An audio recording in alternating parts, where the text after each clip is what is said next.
1 John chapter 2, verse 18, children, it is the last hour. And as you have heard that Antichrist is coming, so now many antichrists have come. Therefore, we know that it is the last hour.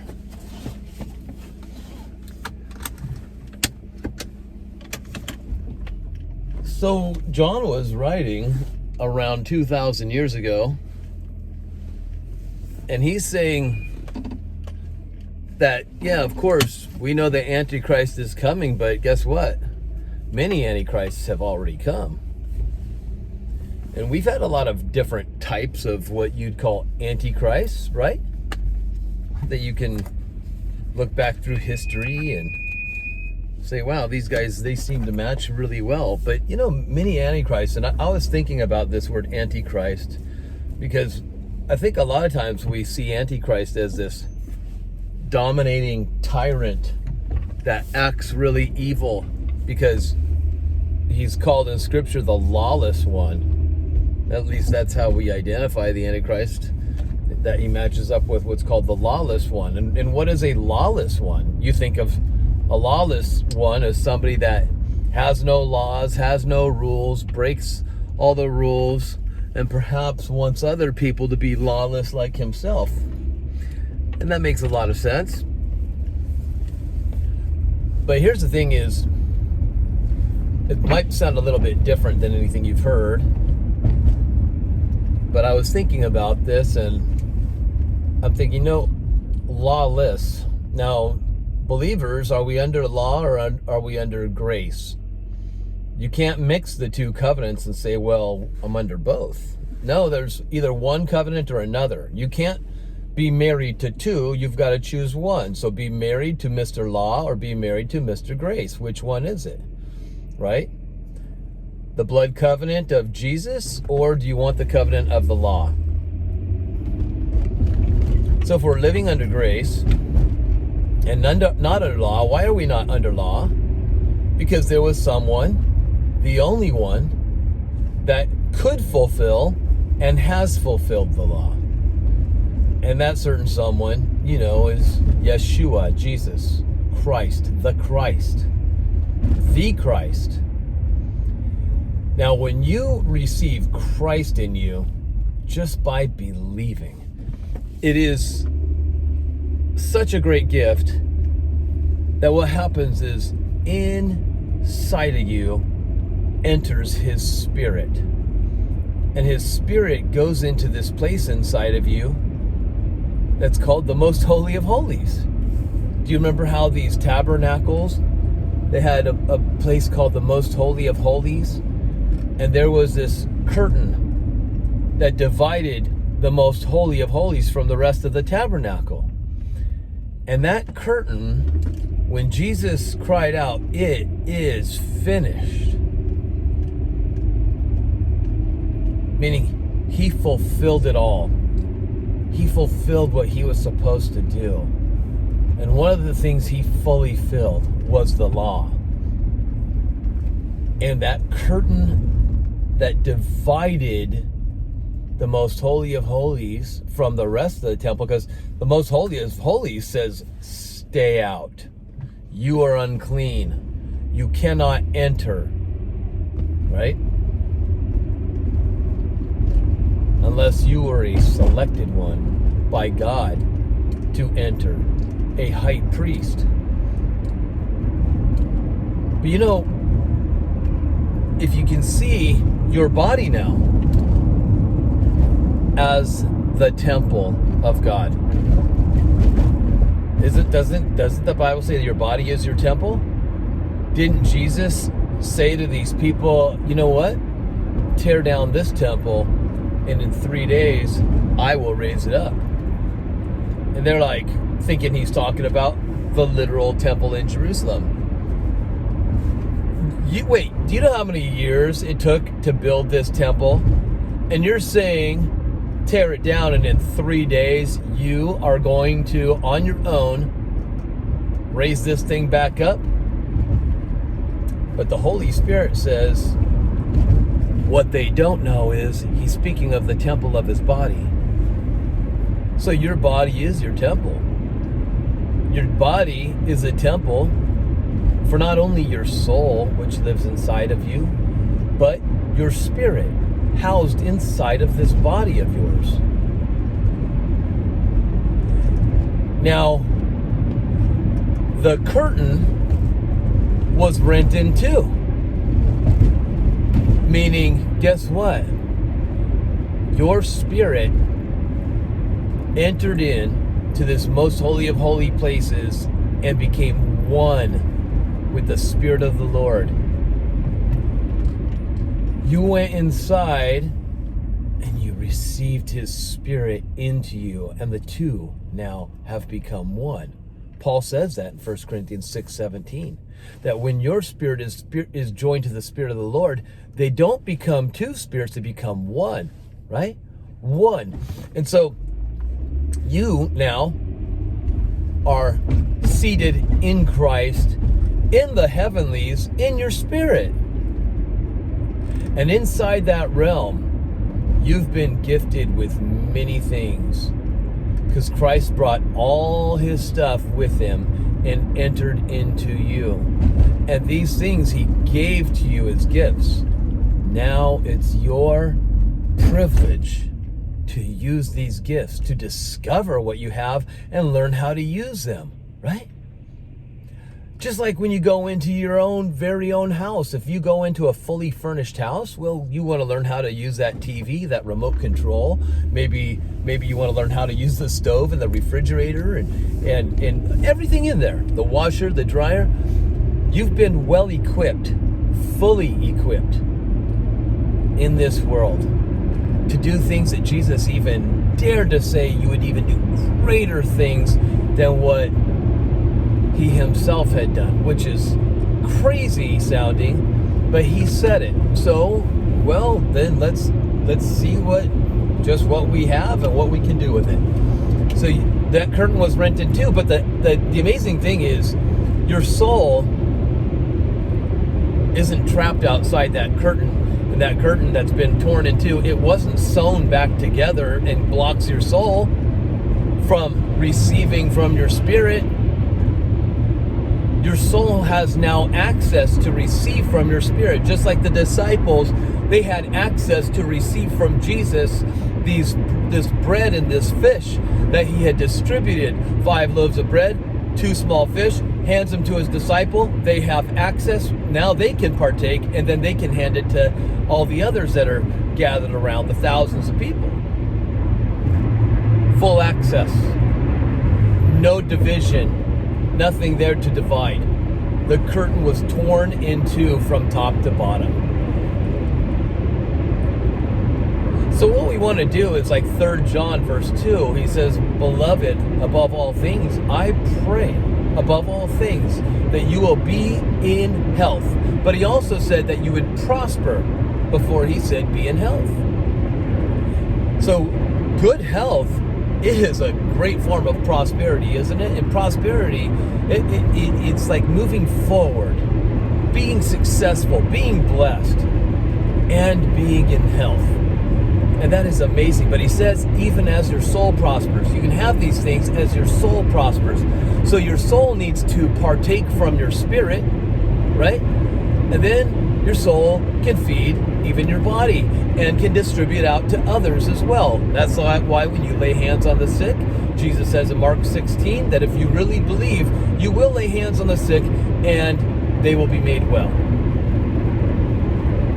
Some just amazing things. So what's this have to do with the Antichrist? Well, I'm talking about identity right now. And I'm not talking about the identity of the Antichrist. I'm talking about this word Antichrist. And in English, we say anti means against. And yeah, anti does have that meaning even in Greek.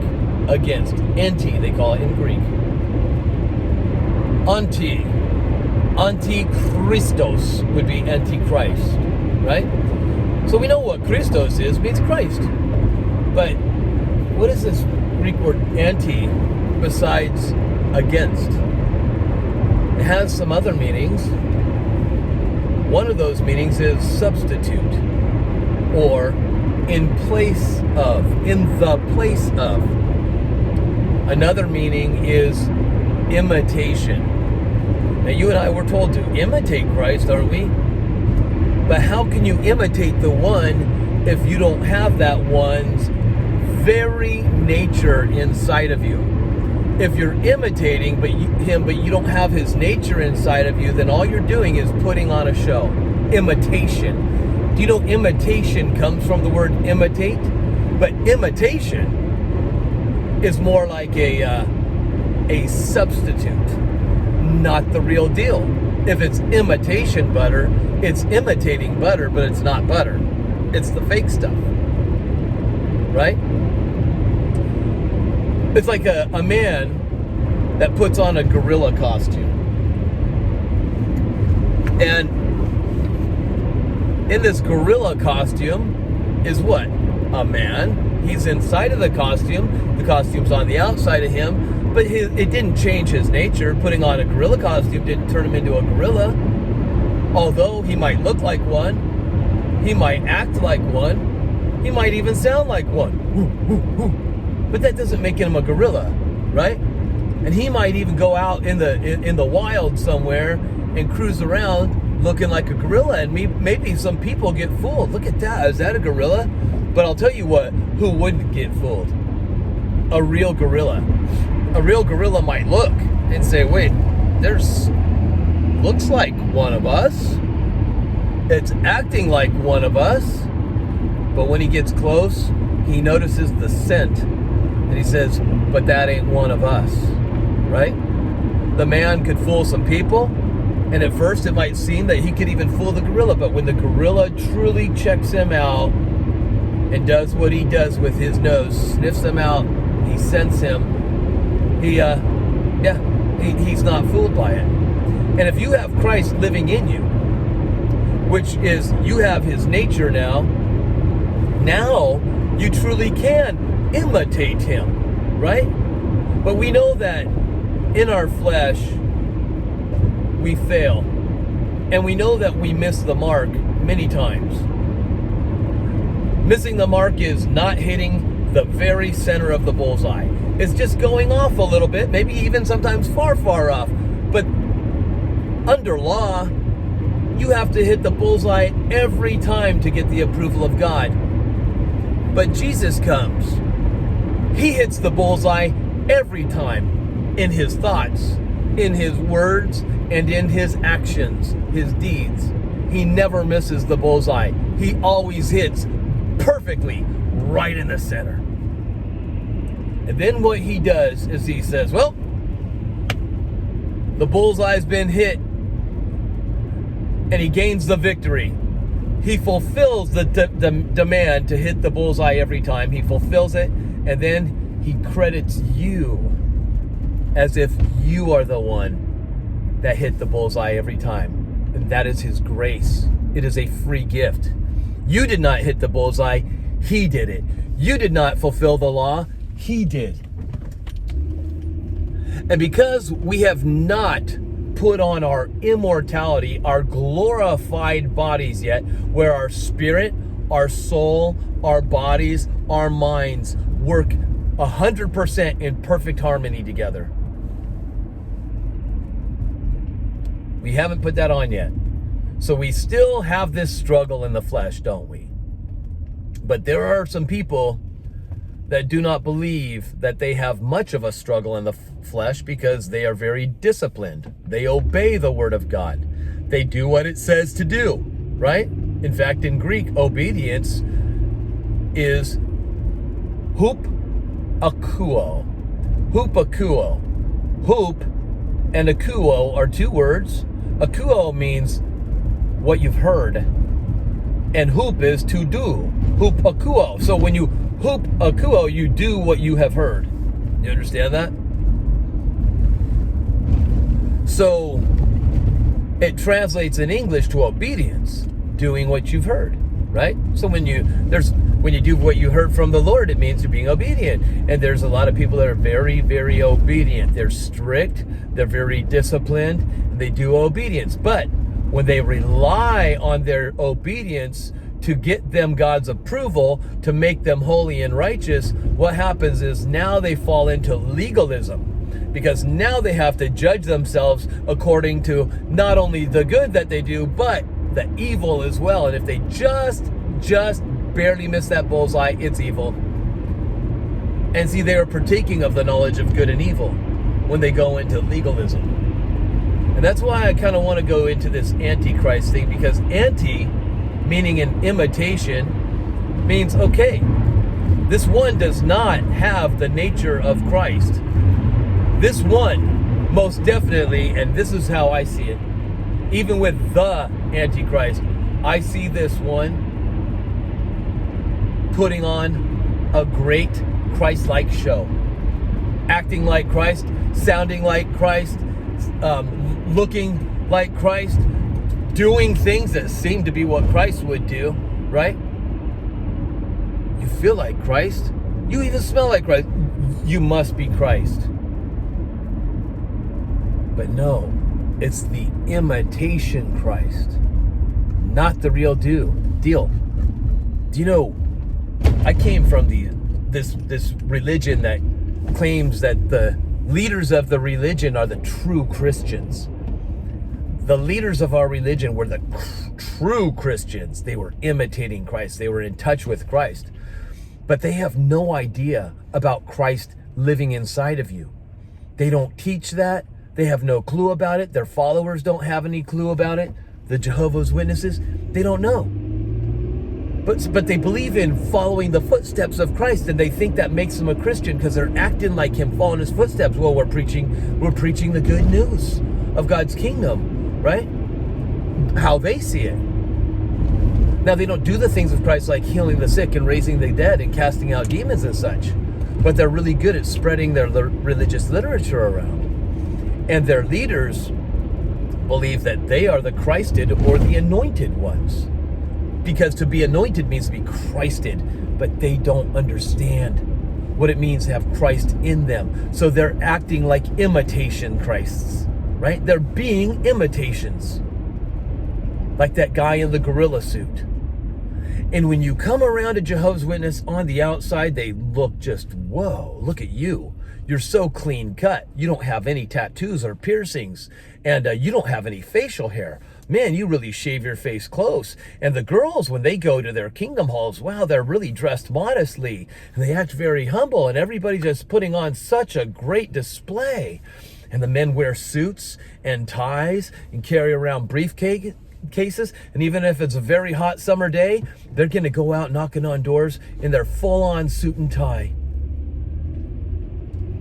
And they believe that by dressing accordingly, that makes them more Christ-like than you.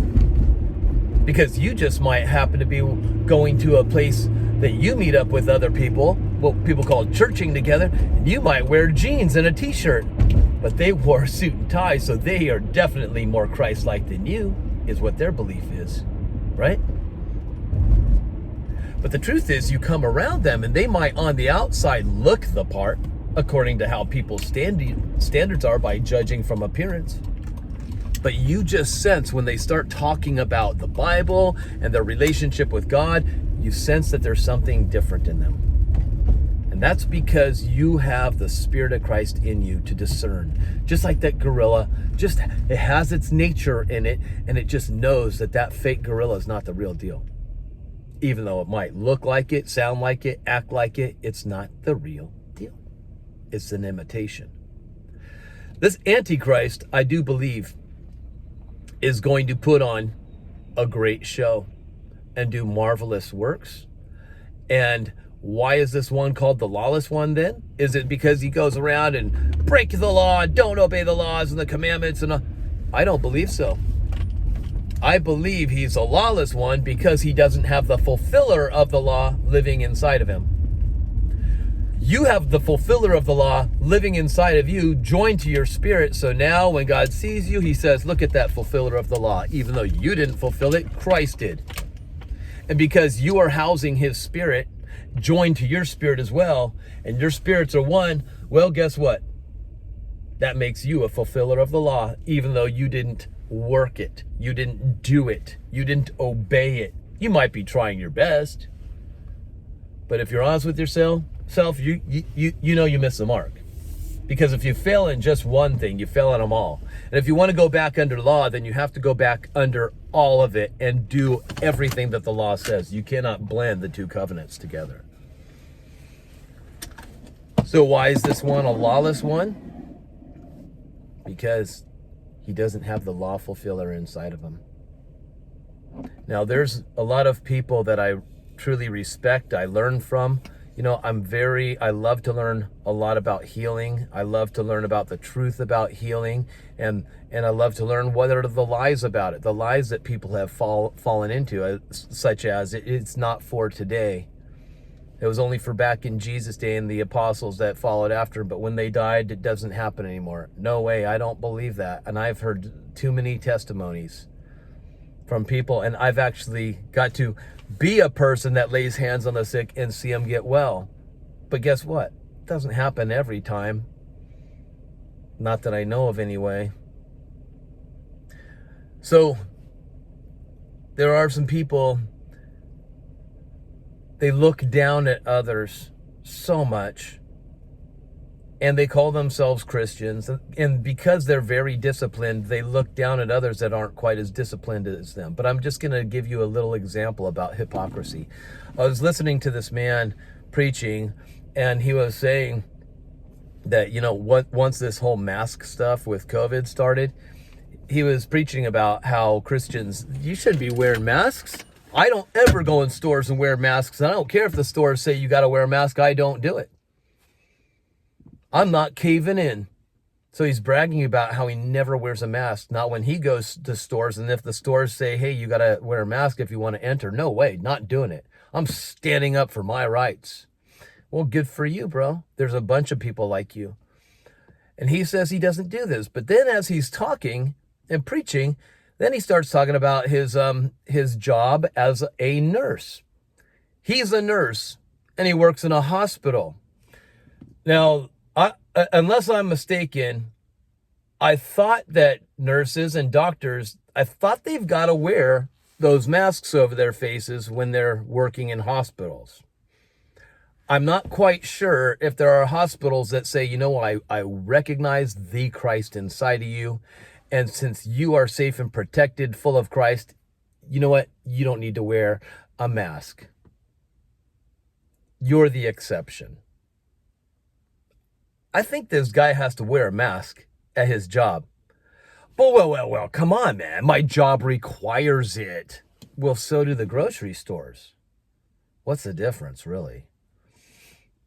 I heard another man talking about how when he was traveling to another country, I think he was talking about Italy, he was preaching and teaching and actually even laying hands on people and watching all these people get well. Even a man that was in the hospital and he was dying from a gunshot wound, he lays his hands on this guy and says, you will live and you shall not die, and you will wake up and you will be well, and your memory will be restored 100%.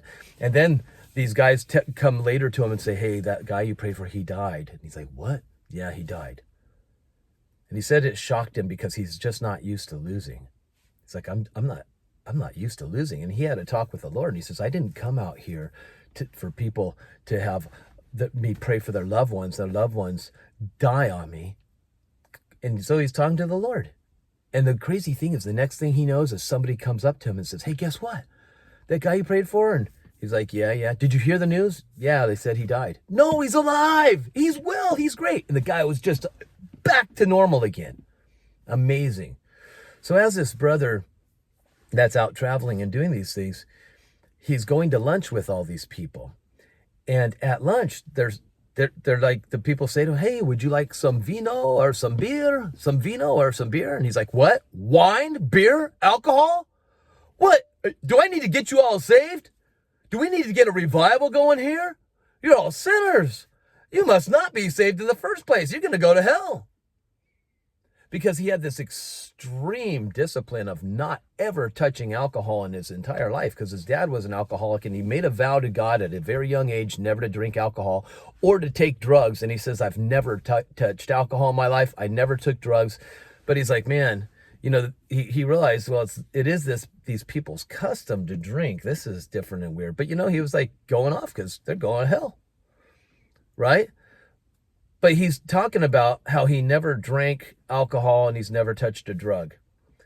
But he also talks about how he drinks soda all day, every day, because he doesn't like water. And he doesn't drink anything else but soda. And that's it. And he says, people get on my case all the time about that. They write me all the time. Do you know how bad that is for you? Because he drinks soda all day, every day. Can you imagine if you're drinking a gallon of soda every day? Do you know how much sugar and caffeine is in that?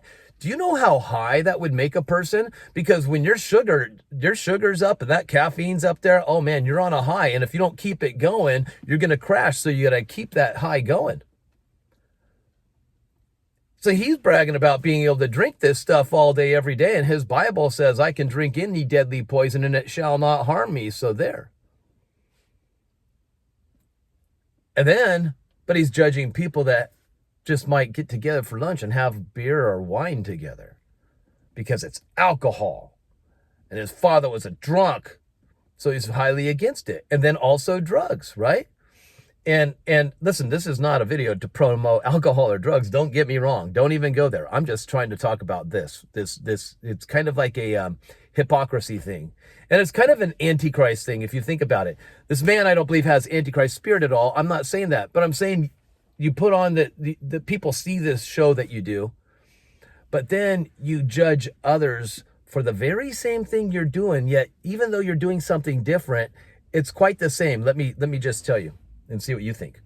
So somebody gave this man, another preacher told this man, hey, listen, try this. And he had a little tablet in his hands and he says, try this. It'll help you in your preaching. He says, really? The guy says, I take it all the time. And because this other preacher really admired this guy that takes these little pills all the time to preach, well, okay, it must be cool. So he takes this thing, and what do you know?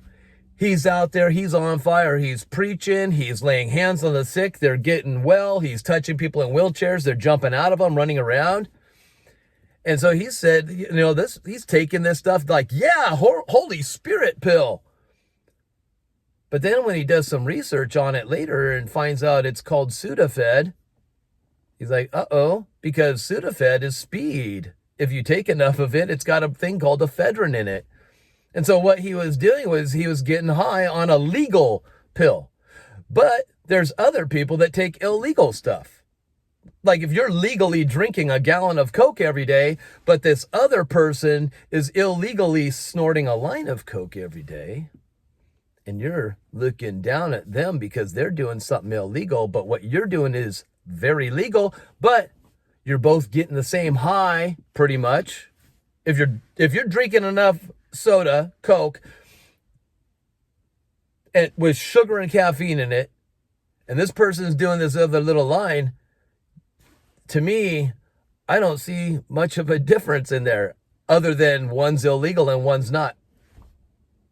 Now, I'm not encouraging any of this behavior. I was addicted to that drug years ago, and let me tell you what a nightmare that was. What a nightmare. But what I'm saying is, looking at others, pointing out the speck in their eye when you got an entire log in your own eye. Hey, you got a little speck in your eye. You need to remove it. Well, dude, who are you? You got a log in your eye. No, I don't. No, I don't. It's legal. It's legal. So you get into legalism. You understand that? This is so anti-Christ because on the outside, look at that. Christ, Christ, Christ. But you're going around judging and condemning. You're wearing a mask. You're not a believer.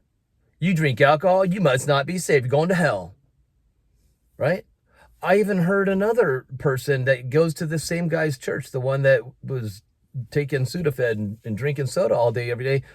I heard this this female, she was preaching, and she says that she never gets sick, and if people get sick, then they are not true believers at all. And I'm just like, boy, how many people in that audience had a cold recently, or maybe has been sick, and they received Christ, they thought, but now you're telling me I never received him in the first place? I mean, she must never miss the mark then either, right? She must never miss the mark then either, because sickness is part of sin. And so if she says she's never getting sick, well, she's never sinning then as well. They go hand in hand. They go hand in hand.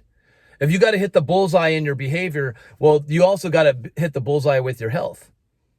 So what she's basically saying is, I never draw outside of the lines. I never color outside of the lines. I'm perfect. I do this perfectly. I have the Spirit of God, so I can do it perfectly.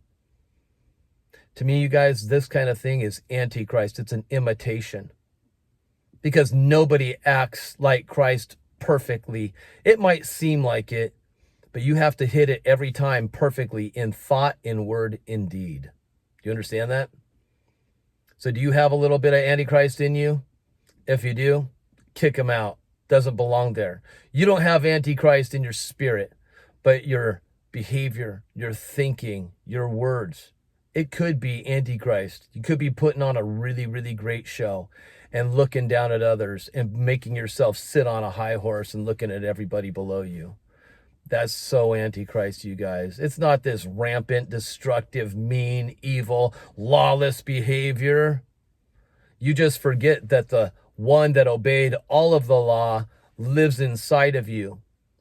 It's his fulfillment of the law that is now your fulfillment of the law. That's why you can take every thought that comes against you. You can take every thought that condemns you. You can take every thought captive to not your obedience. Take every thought captive to Christ's obedience. You understand that? Because he's the one that obeyed. But when you start saying that you're the obeyer and you do it because you got the Spirit in you and you've been fulfilling the law now with all your footsteps and all that, you're being Antichrist. Sorry to say. Because then, if you don't hit it every time in the bullseye, that makes you fail. A failure. So be humble about it. Kick the Antichrist out of you. Learn who you truly are. And discover what you have been given and learn to use it well. All right, guys, God bless you all. I love you. I'll talk to you all in the next video. Have a great one.